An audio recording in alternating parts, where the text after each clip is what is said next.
ഹേ guys, അപ്പം welcome back to my YouTube channel. So നിങ്ങൾക്ക് study permit ഒക്കെ കിട്ടി, നിങ്ങളുടെ എന്താ പറയുക ഫ്ലൈറ്റ് ടിക്കറ്റ് ഒക്കെ എടുത്ത് നിങ്ങൾ ഭയങ്കര എക്സൈറ്റഡ് ആയിട്ടിരിക്കുമായിരിക്കുമല്ലോ കാനഡയിലേക്ക് വരാൻ വേണ്ടിയിട്ട്. സോ ഇനി നിങ്ങൾ ശ്രദ്ധിക്കേണ്ട കുറച്ച് കാര്യങ്ങളുണ്ട്, അത് ഞാൻ പറഞ്ഞുതരാം. അപ്പം നമുക്ക് വീഡിയോയിലേക്ക് പോവല്ലേ.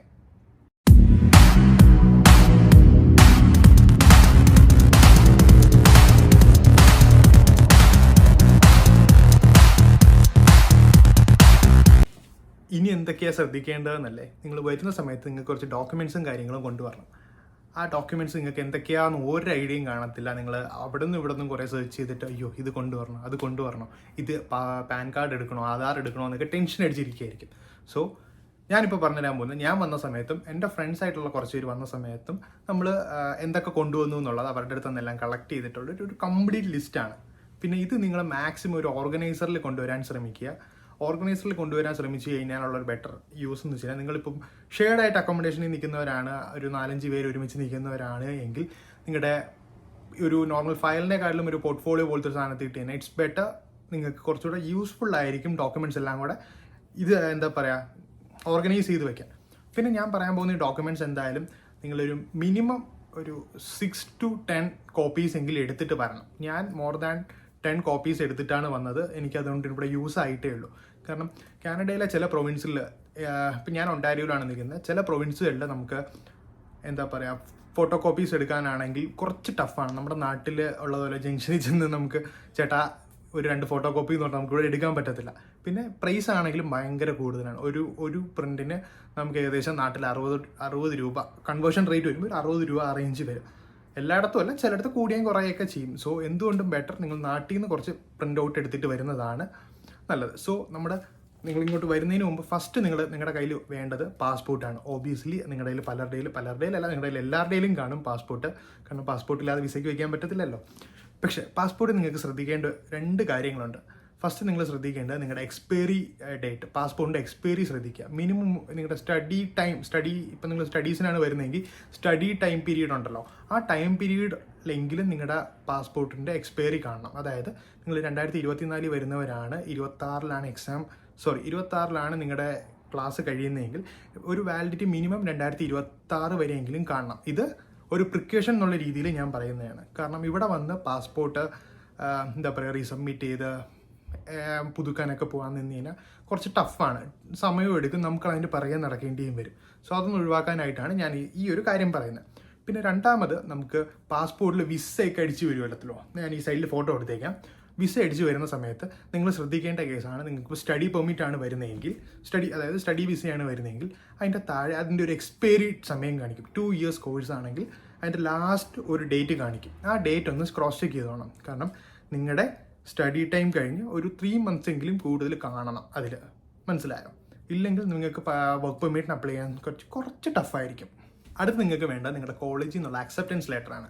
അക്സെപ്റ്റൻസ് ലെറ്റർ എന്ന് പറയുമ്പോൾ നിങ്ങളുടെ കനേഡിയൻ യൂണിവേഴ്സിറ്റിയിൽ നിന്ന് റിലേറ്റഡ് ആയിട്ടുള്ള എന്ത് ഡോക്യുമെൻറ്റ്സ് നിങ്ങളുടെ ഒഫീഷ്യലായിട്ടുണ്ടോ അതെല്ലാം നിങ്ങളൊരു കുറച്ച് കോപ്പീസ് എടുത്ത് കയ്യിൽ വയ്ക്കുക. കാരണം എപ്പോഴാണ് അതിൻ്റെ ഒരു യൂസ് വരിക എന്ന് പറയാൻ പറ്റത്തില്ല.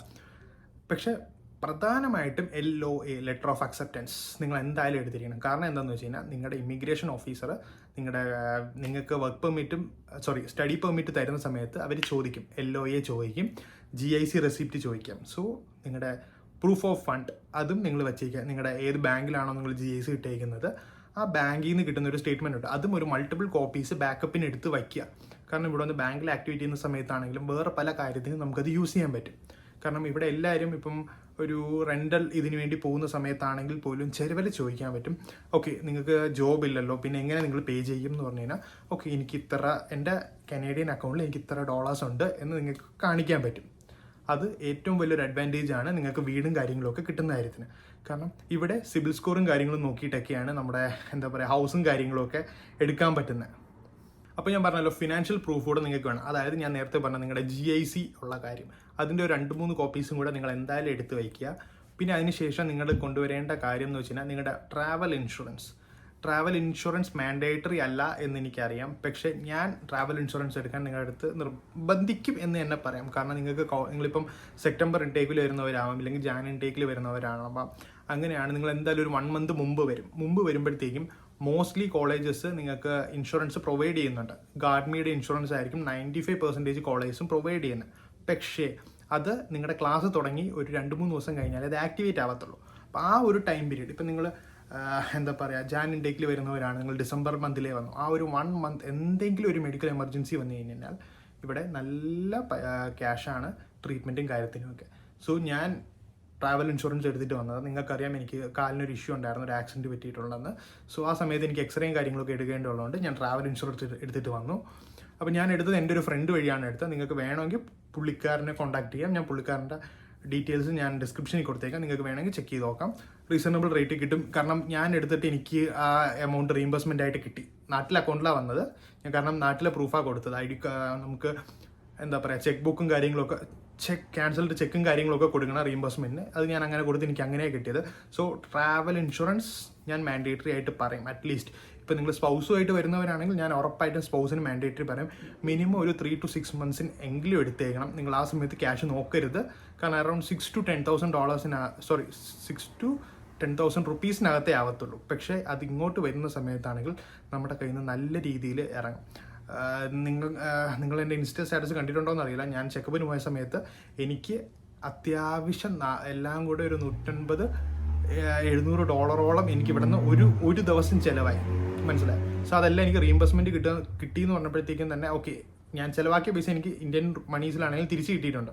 So I M good. So insurance എന്തായാലും മാൻഡേറ്ററി ആണ് എൻ്റെ അടുത്ത് ചോദിച്ചു കഴിഞ്ഞാൽ.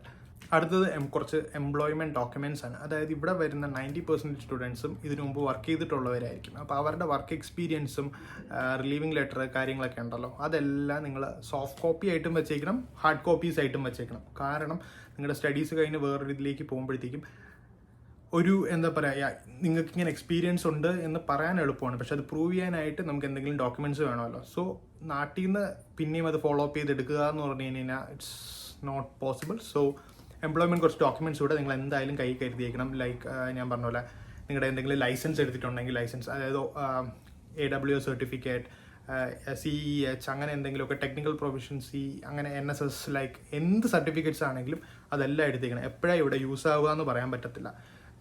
NSS നാഷണൽ സർവീസ് സ്കീം അങ്ങനെയൊക്കെ ഉണ്ടല്ലോ, അതിൻ്റെ എല്ലാം എടുത്ത് വെച്ചിരുന്നതിനാൽ ക്യാരറ്റ് ആയിട്ടുണ്ടെങ്കിൽ അതിൻ്റെ എല്ലാം എടുത്ത് വെച്ചിരുന്നാൽ അതിനിവിടെ ബെനിഫിറ്റ്സ് കാണും. നമ്മൾക്ക് എല്ലാവർക്കും അറിയണമെന്നില്ല, ബട്ട് നമ്മളൊന്ന് ഇറങ്ങി തപ്പിക്കഴിഞ്ഞാൽ നമുക്ക് കിട്ടും. നമുക്കിത് അതിലേക്ക് ആഡ് ചെയ്ത് നമുക്ക് എന്തെങ്കിലും ചെയ്യാൻ പറ്റും. പിന്നെ പറ്റുവാണെങ്കിൽ നിങ്ങളുടെ മാർക്ക് ലിസ്റ്റ്, എന്തായാലും നിങ്ങൾ കാനഡിയൻ യൂണിവേഴ്സിറ്റി ചെയ്യുന്ന സമയത്ത് നിങ്ങളുടെ സെമസ്റ്റർ വൈസ് മാർക്ക് ലിസ്റ്റും കാര്യങ്ങളും എടുത്തിട്ടുണ്ടായിരിക്കുമല്ലോ, അതും കൊണ്ടുവരാൻ ശ്രമിക്കുക. ഇവിടെ ആവശ്യമുണ്ടോ എന്ന് ചോദിച്ചു കഴിഞ്ഞാൽ ചിലയിടത്ത് നമുക്ക് ആവശ്യം വരും. കാരണം 1 year കോഴ്സ് എടുത്തിട്ട് വരുന്നവർ അടുത്ത 1+1 എടുക്കാനുള്ള പ്ലാനിലുള്ളവരൊക്കെ ആണെങ്കിൽ ആ ഡോക്യുമെൻറ്റ്സ് കൊണ്ടുവരുന്നത് എന്തുകൊണ്ടും ബെറ്റർ ആയിരിക്കും. പിന്നെ ഇതൊന്നും അല്ലാതെ ഞാൻ ഈ പറയുന്ന നിങ്ങളുടെ എന്ത് ഡോക്യുമെൻറ്റ്സ് ആണെങ്കിലും ലൈക്ക് ആധാർ, പാൻ എല്ലാം ഉണ്ടല്ലോ, എല്ലാ ഡോക്യുമെൻറ്റ്സിൻ്റെയും ഡിജിറ്റൽ കോപ്പി നിങ്ങളുടെ ഒരു ക്ലൗഡിലോ ഇല്ലെങ്കിൽ ഫോണിലോ എടുത്തിട്ടേക്കുക. കാരണം എപ്പോഴാണ് യൂസ് ആവുന്നതെന്ന് പറയാൻ പറ്റത്തില്ല. ഇതൊന്നും അല്ലാതെ കനേഡിയൻ സൈസിൽ നിങ്ങളുടെ ഫോട്ടോസ്, നിങ്ങളുടെ പാസ്പോർട്ട് സൈസ് ഫോട്ടോസ് കുറച്ച് പ്രിൻ്റ് എടുത്തിട്ട് വരിക. കാരണം ഇവിടെ ഗവൺമെൻറ് ഒഫീഷ്യൽ ഡോക്യുമെൻറ്റ്സ് പോകുന്ന സമയത്ത് നിങ്ങളുടെ ഫോട്ടോ ചോദിക്കും. ചിലപ്പം അവർ അവിടുത്തെ ക്യാമറയിൽ തന്നെ എടുക്കും, അല്ലെങ്കിൽ നമ്മൾ സ്റ്റാമ്പ് ചെയ്ത് കൊടുക്കേണ്ടതായിട്ടുള്ള കാര്യം വരും. ഹോസ്പിറ്റൽസിലൊക്കെ വരുമ്പോഴുള്ള കാര്യവും ഞാൻ പറയുന്നത്. അപ്പം അങ്ങനെ വരുമ്പോഴത്തേക്കും ഇവിടെ സ്റ്റാമ്പ് സൈസ് എന്ന് വെച്ചിട്ട് നമ്മുടെ നാട്ടിലെ ഡയമെൻഷൻസ് അല്ല, അത് കുറച്ച് ഡിഫറൻ്റ് ആണ്. പറ്റുവാണെങ്കിൽ ഞാനത് ഈ സൈഡിൽ കൊടുത്തേക്കാം, നിങ്ങളൊന്ന് കയറി ചെക്ക് ചെയ്ത് നോക്കും. ആ ഡയമെൻഷനിൽ കുറച്ച് പാസ്പോർട്ട് സൈസ് ഫോട്ടോസും കൂടെ നിങ്ങൾ എടുത്തിട്ട് വരാൻ ശ്രമിക്കുക. സോ ഞാൻ പറഞ്ഞ കാര്യങ്ങളൊക്കെ നിങ്ങൾക്ക് ഇൻഫോർമേറ്റീവ് ആയിരിക്കും എന്ന് ഞാൻ പ്രതീക്ഷിക്കുന്നു. സോ നിങ്ങളുടെ സജഷൻസും കാര്യങ്ങളൊക്കെ കമൻസിൽ ഇടുക. കാരണം നമുക്ക് നമ്മുടെ വീഡിയോസ് കണ്ടിട്ട് കുറച്ച് പേര് നമുക്ക് പേഴ്സണലി മെസ്സേജ് അയക്കുന്നുണ്ട്, ഇങ്ങനെ ബ്രോ ഇന്ന വീഡിയോസ് ചെയ്യുമോ. നമുക്കത് കേൾക്കുമ്പോൾ തന്നെ ഭയങ്കര സന്തോഷമാണ്. നമ്മുടെ വീഡിയോ 1-2 പേർക്കെങ്കിലും യൂസ്ഫുൾ ആയിട്ട് വരുന്നുണ്ടല്ലോ എന്ന് വിചാരിച്ചിട്ട്.